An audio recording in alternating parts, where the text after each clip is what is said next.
ମୁଁ ଆଜି ଭେଣ୍ଡିରେ 3ଟା ନୂଆ ପ୍ରକାର ରେସିପି ବନେଇବି। ଆପଣ ଭେଣ୍ଡିର ଏହି 3 ପ୍ରକାର ରେସିପିକୁ ବହୁତ ସହଜରେ ଆଉ କମ୍ ସମୟରେ ପ୍ରସ୍ତୁତ କରି ଭାତ, ରୁଟି, ପରଟା ସହିତ ଖାଇପାରିବେ, ନହେଲେ ଟିଫିନ୍ ବକ୍ସରେ ବି ଦେଇପାରିବେ। ନମସ୍କାର, ଟ୍ୱିଙ୍କଲ୍ କିଚେନ୍କୁ ଆପଣମାନଙ୍କୁ ସ୍ୱାଗତ। ଭେଣ୍ଡିର ପ୍ରଥମ ରେସିପି ପାଇଁ ମୁଁ ଏଠି 250 ଗ୍ରାମ ଭେଣ୍ଡି ନେଇଛି। ଭେଣ୍ଡିର କ୍ୱାଣ୍ଟିଟି ଆପଣ ଆପଣଙ୍କ ହିସାବରେ କମ୍ ବେଶୀ କରିପାରିବେ। ଆପଣ ଭେଣ୍ଡିରେ ଯେତେବେଳେ କିଛି ବି ରେସିପି ବନାଉଛନ୍ତି ସେତେବେଳେ ଭେଣ୍ଡିକୁ ଗୋଟା ଧୋଇବେ, ତାପରେ କପଡ଼ାରେ ଭଲ ଭାବେ ପୋଛିକି ଭେଣ୍ଡିକୁ କାଟିବେ। ଏହାଦ୍ୱାରା ଭେଣ୍ଡି ନାଳୁଆ ହେବନି। ମୁଁ ଏଠି ଭେଣ୍ଡିକୁ ଭଲ ଭାବେ ଧୋଇକି କପଡ଼ାରେ ପୋଛିକି ନେଇଯାଇଛି। ଏବେ ଆମେ ଭେଣ୍ଡିକୁ କାଟିବା। ପ୍ରଥମେ ଆମେ ଭେଣ୍ଡିର ଉପରପଟ ମୁଣ୍ଡ ଆଉ ତଳପଟ ମୁଣ୍ଡକୁ କାଟିକି ବାହାର କରିଦେବା। ତାପରେ ଭେଣ୍ଡିକୁ ଏମିତି ମଝିରୁ 2 ଖଣ୍ଡ କରି କାଟିକି ନେବେ। ଯଦି ଆପଣଙ୍କ ଭେଣ୍ଡି ଛୋଟ ଥିବ ତାହେଲେ ଏମିତି ଭାବେ ମଝିରୁ 2 ଖଣ୍ଡ କରି କାଟିବେ। ଯଦି ଭେଣ୍ଡି ଟିକେ ବଡ଼ ଥିବ ତାହେଲେ ଆପଣ ଭେଣ୍ଡିକୁ 4 ଖଣ୍ଡ କରି କାଟିକି ନେଇପାରିବେ। ମୁଁ ଏଠି ସବୁ ଭେଣ୍ଡିକୁ କାଟିକି ନେଇଯାଇଛି। ମୁଁ ଏଠି ଗ୍ୟାସ୍ରେ ଗୋଟେ କଡ଼େଇ ବସାଇ ଗରମ ହେବାକୁ ରଖିଥିଲି। କଡ଼େଇ ଭଲ ଭାବେ ଗରମ ହେଲା ପରେ ମୁଁ ଏଥିରେ ଅଧା କପ୍ ବାଦାମ ଦେଇଛି। ଏବେ ଆମେ ବାଦାମକୁ ଲୋ ଫ୍ଲେମ୍ରେ କଣ୍ଟିନ୍ୟୁଅସ୍ ଗୋଳେଇ ଗୋଳେଇ ଭାଜିବା। ବାଦାମ ଏଠି ଭଲସେ ଭାଜି ହେଇଗଲାଣି। ଏବେ ଆମେ ଗ୍ୟାସ୍ ବନ୍ଦ କରିଦେବା ଆଉ ବାଦାମକୁ ଗୋଟେ ଗିନାରେ କାଢ଼ି ଟିକେ ଥଣ୍ଡା ହେବାକୁ ଦେବା। ମୁଁ ଏଠି ଗୋଟେ ପ୍ୟାନ୍ରେ କିଛି ତେଲ ଦେଇ ଗରମ ହେବାକୁ ରଖିଥିଲି। ତେଲ ଭଲ ଭାବେ ଗରମ ହେଲା ପରେ ମୁଁ ଏଥିରେ 2ଟା ଶୁଖିଲା ଲଙ୍କାକୁ ଭାଙ୍ଗିକି ଦେଇ ଦେଉଛି। ତାପରେ ମୁଁ ଏଥିରେ ଅଧା ଛୋଟ ଚାମଚ ସୋରିଷ ଆଉ ଅଧା ଛୋଟ ଚାମଚ ଜିରା ଦେଇଛି। ଏବେ ଆମେ ସବୁକୁ ଭଲ ଭାବେ ମିକ୍ସ କରି ଆକୁ ଭାଜିବା। ଜିରା, ସୋରିଷ, ଶୁଖିଲା ଲଙ୍କା ଭଲ ଭାବେ ଭାଜି ହେଇଗଲା ପରେ ମୁଁ ଏଠି 8ରୁ 10 ପାଖୁଡ଼ା ରସୁଣକୁ ଛୋଟ ଛୋଟ କରି କାଟିକି ପକାଇଛି। ଆପଣ ଚାହିଁଲେ ରସୁଣକୁ ଛେଚିକି ପକାଇ ପାରିବେ। ଏବେ ଆମେ ସବୁକୁ ଭଲ ଭାବେ ମିକ୍ସ କରି ରସୁଣକୁ 20ରୁ 30 ସେକେଣ୍ଡ ପର୍ଯ୍ୟନ୍ତ ଭାଜିଲା ପରେ ମୁଁ ଏଥିରେ ପିଆଜ ଦେଉଛି। ମୁଁ ଏଠି 2ଟା ମିଡ଼ିୟମ୍ ସାଇଜ୍ ପିଆଜକୁ ପତଲା ପତଲା ଲମ୍ବା ଲମ୍ବା କରି କାଟିକି ପକାଇଛି। ପିଆଜର କ୍ୱାଣ୍ଟିଟି ଟିକେ ଅଧିକ ରଖିବେ। ପିଆଜ ଟିକେ ସଫ୍ଟ ହେଇ ଭାଜି ହେଇଗଲା ପରେ ଆମେ ଏଥିରେ କାଟିକି ରଖିଥିବା ଭେଣ୍ଡିକୁ ଦେଇଦେବା। ପିଆଜକୁ ବେଶୀ ଗୋଲ୍ଡେନ୍ ବ୍ରାଉନ୍ କଲର୍ କରି ଭାଜିବା ଦରକାର ନାହିଁ। ଏବେ ଆମେ ସବୁକୁ ଭଲ ଭାବେ ମିକ୍ସ କରି ହାଇ ଫ୍ଲେମ୍ରେ ଭେଣ୍ଡିକୁ 1/2ରୁ 1 ମିନିଟ୍ ପର୍ଯ୍ୟନ୍ତ ଭାଜିବା। 1/2ରୁ 1 ମିନିଟ୍ ପରେ ଆମେ ଏଥିରେ କିଛି ଗୁଣ୍ଡ ମସଲା ପକାଇବା। ଗୁଣ୍ଡ ମସଲାରେ ମୁଁ ଏଠି ପକାଇଛି ଅଧା ଛୋଟ ଚାମଚ ହଳଦୀ ଗୁଣ୍ଡ, 1 ଛୋଟ ଚାମଚ ଧନିଆ ଗୁଣ୍ଡ, ଲଙ୍କା ଗୁଣ୍ଡ। ଆପଣଙ୍କୁ ଯେତିକି ରାଗ ଦରକାର ସେ ଅନୁସାରେ ଲଙ୍କା ଗୁଣ୍ଡ ପକାଇବେ। ଏବେ ଆମେ ସବୁକୁ ଆଉ ଥରେ ଭଲ ଭାବେ ମିକ୍ସ କରି ଆକୁ କଭର୍ କରି ଲୋ ଫ୍ଲେମ୍ରେ 4ରୁ 5 ମିନିଟ୍ ପର୍ଯ୍ୟନ୍ତ କୁକ୍ କରିବା, ଯେମିତି ଭେଣ୍ଡି 50ରୁ 60% ପର୍ଯ୍ୟନ୍ତ ସିଝିଯିବ। ମୁଁ ଏଠି ଗୋଟେ ଗ୍ରାଇଣ୍ଡର ଜାର୍ ନେଇଛି। ଆମେ ଯେଉଁ ବାଦାମକୁ ଭାଜିକି ରଖିଥିଲେ ସେ ଟିକେ ଥଣ୍ଡା ହେଲା ପରେ ମୁଁ ଏଠି ତାର ଚୋପାକୁ ଛଡ଼େଇକି ଗ୍ରାଇଣ୍ଡର ଜାର୍ରେ ଦେଇଦେଇଛି। ଏବେ ଆମେ ଆକୁ କଭର୍ କରି ଆର ଗୋଟେ ଦରଦରା ଗୁଣ୍ଡ ବନେଇଦେବା। ଦେଖିପାରୁଥିବେ ମୁଁ ଏଠି ପୁରା ଫାଇନଲି ପାଉଡ଼ର ବନେଇନି, ଟିକେ ଦରଦରା ରଖିଛି। ଆପଣ ଏମିତି ଟିକେ ଦରଦରା କରି ବାଦାମକୁ ଗୁଣ୍ଡ କରିବେ। 4ରୁ 5 ମିନିଟ୍ ପରେ ମୁଁ ଏଠି ଘୋଡ଼ଣୀ କାଢ଼ି ଦେଇଛି। ଭେଣ୍ଡିକୁ ଆଉ ଥରେ ଭଲ ଭାବେ ମିକ୍ସ କରିଦେବା, ନହେଲେ ଭେଣ୍ଡିର ତଳପଟ ଲାଗି ପୋଡ଼ି ଯାଇପାରେ। ଏବେ ଆମେ ଆକୁ କଭର୍ କରି ଲୋ ଫ୍ଲେମ୍ରେ ଆଉ 3ରୁ 4 ମିନିଟ୍ ପର୍ଯ୍ୟନ୍ତ କୁକ୍ କରିବା, ଯେମିତି ଭେଣ୍ଡି 80ରୁ 90% ପର୍ଯ୍ୟନ୍ତ ସିଝିଯିବ। ଏଠି 3ରୁ 4 ମିନିଟ୍ ପରେ ମୁଁ ଘୋଡ଼ଣୀ କାଢ଼ି ଦେଇଛି। ଭେଣ୍ଡି ଏଠି 80ରୁ 90% ପର୍ଯ୍ୟନ୍ତ ସିଝିଗଲାଣି। ଏବେ ଆମେ ଏଥିରେ ସ୍ୱାଦ ଅନୁସାରେ ଲୁଣ ପକାଇବା। ଆଉ ମୁଁ ଏଥିରେ ଟିକେ ଚଟପଟା ବନେଇବା ପାଇଁ 1 ଛୋଟ ଚାମଚ ଆମ୍ଚୁର ପାଉଡ଼ର ଦେଇଛି। ଆ ଜାଗାରେ ଆପଣ ଲେମ୍ବୁ ରସ ଦେବେ। ଗ୍ୟାସ୍ ବନ୍ଦ କରିସାରିଲା ପରେ ଆପଣ ସେଥିରେ ଲେମ୍ବୁ ରସ ଦେବେ। ତାପରେ ମୁଁ ଏଥିରେ ଗୁଣ୍ଡ କରି ରଖିଥିବା ବାଦାମକୁ ଦେଇଦେଇଛି। ଏବେ ଆମେ ସବୁକୁ ଆଉ ଥରେ ଭଲ ଭାବେ ମିକ୍ସ କରିଦେବା ଆଉ ଆକୁ କଭର୍ କରି ଲୋ ଫ୍ଲେମ୍ରେ 2ରୁ 3 ମିନିଟ୍ ପର୍ଯ୍ୟନ୍ତ କୁକ୍ କରିବା, ଯେମିତି ଭେଣ୍ଡି ଭଲ ଭାବେ ସିଝିଯିବ। 2ରୁ 3 ମିନିଟ୍ ପରେ ମୁଁ ଏଠି ଘୋଡ଼ଣୀ କାଢ଼ି ଦେଉଛି। ଭେଣ୍ଡି ଏଠି ବଢ଼ିଆ ସେ ସିଝି ଯାଇଛି। ସବୁକୁ ଆଉ ଥରେ ଭଲ ଭାବେ ମିକ୍ସ କରିଦେବା ଆଉ ଇଣ୍ଡକ୍ସନ୍ ବନ୍ଦ କରିଦେବା। ଆପଣ ଚାହିଁଲେ ଆଉ ଉପରେ କିଛି କାଟିକି ଧନିଆ ପତ୍ର ପକାଇ ପାରିବେ। ବାଦାମ ମସଲା ଦିଆ ଭେଣ୍ଡି ଭଜା ଏଠି ରେଡ଼ି ହେଇଯାଇଛି।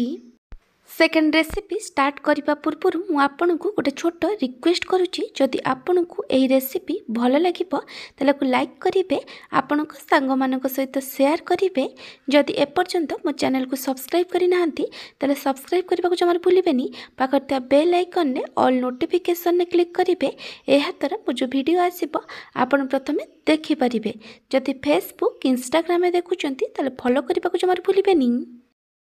भेंडीर सेकेंड रेसिपी पाई भी मैं 250 ग्राम भेंडी को भल भाव धोईकी कपड़े पोछिकी नहीं जाइए। एबे आमे भेंडी को काटिबा। प्रथमे आमे भेंडीर ऊपर पट मुंड आ तल पट मुंड को काटिकी नहीं जिबा। तापरे भेंडी को एमती छोट छोट खंड करी काटिकी नहीं जिबा। भेंडीर क्वांटिटी आपण हिसाब रे कम बेसी करि परिबे। मेठी सब भेंडी को काटिकी नहीं जाइए। भेंडीर यह रेसिपी बनाया मेटी पैन ने किसी सोरिष तेल दे गरम होगा रखी। सोरिष तेल जगह आपड़ रिफाइन ऑयल नहीं पारे किंतु सोरिष तेल रे यह रेसिपी बनइले तार टेस्ट बहुत भल आसी थाए। तेल भल भाव गरम हो गला परे मेटी गोटे सुखिला लंका को भांगिकी पकई आ गोटे छोट चामच पंच फुटण देछि।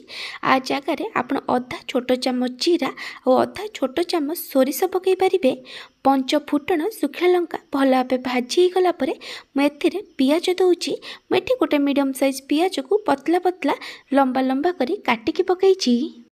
पियाज टिके सॉफ्ट है भाजी गला परे आमे एथिरे काटिकी रखिथिबा भेंडी को देई दबा। पियाज को बेसी गोल्डन ब्राउन कलर करी भाजीबा दरकार नहीं।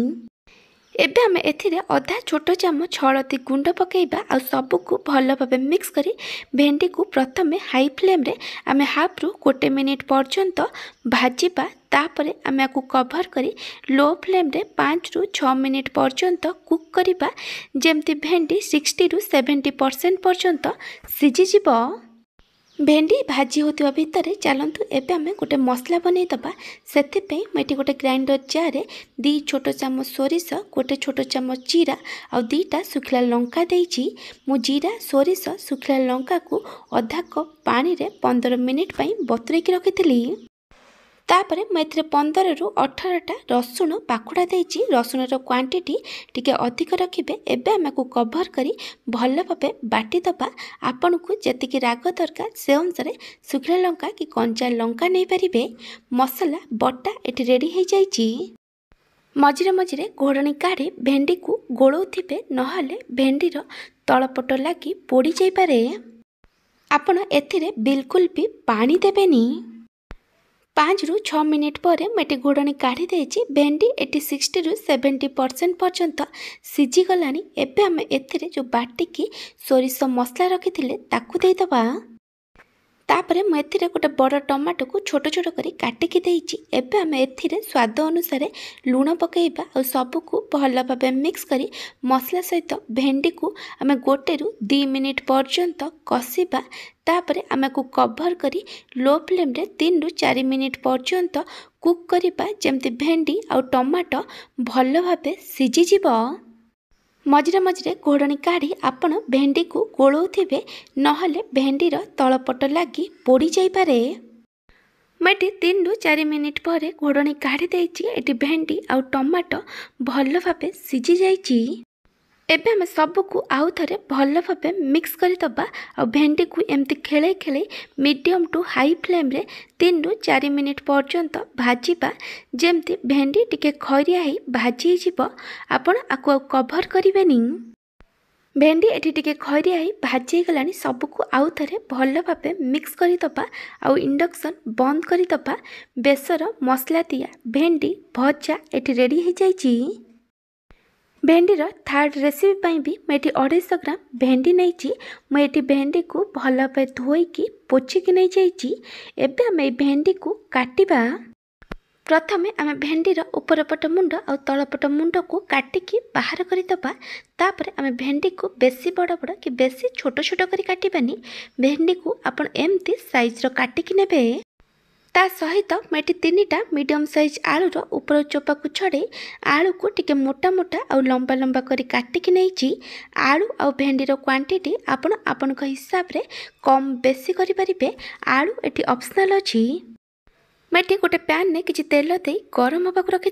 तेल गरम होगापर मुझे 2टा सुखिला लंका को भांगिकी देती। मुझे अधा छोट चामच सोरिष आ अधा छोट चामच जीरा देती। जीरा सोरिष सुखिला लंका भल भाव भाजी गलापर मुझे पियाज दूची। मुझे 3टा मीडियम साइज पियाज को पतला पतला लंबा लंबा कर काटिक नहीं। पियाजर क्वांटिटी टिके अधिक रखिए। एबे आम सबको भल भाव मिक्स करी आकु भाजीबा। पियाज को बेसी गोल्डन ब्राउन कलर करी भाजीबा दरकार नहीं। पियाज टिके सॉफ्ट है भाजी गलापर आम एथिरे काटिक रखिथिबा आलू को देदबा। एबे आम सबको भल भाव मिक्स करी आलू पियाज को मीडियम टू हाई फ्लेम रे 1 ରୁ 2 मिनिट पर्यंत भाजीबा। तापरे आम एथिरे स्वाद अनुसार लूण पकेइबा और अधा छोट चामच हळदी गुंड दबा। एबे आम सबको भल भाव मिक्स करी आकु कभर करी लो फ्लेम रे 4 ରୁ 5 मिनिट पर्यंत कुक करिबा। जेमती आलू 40 ରୁ 50% पर्यंत सिझी जिवो। मझिरे मझिरे घोड़नी काढ़ी आपण आलू आ पियाज को गोलौथिबे नहले आर तलपट लगी पोड़ी जाइपारे। आपण एथिरे बिल्कुल भी पानी देबेनी।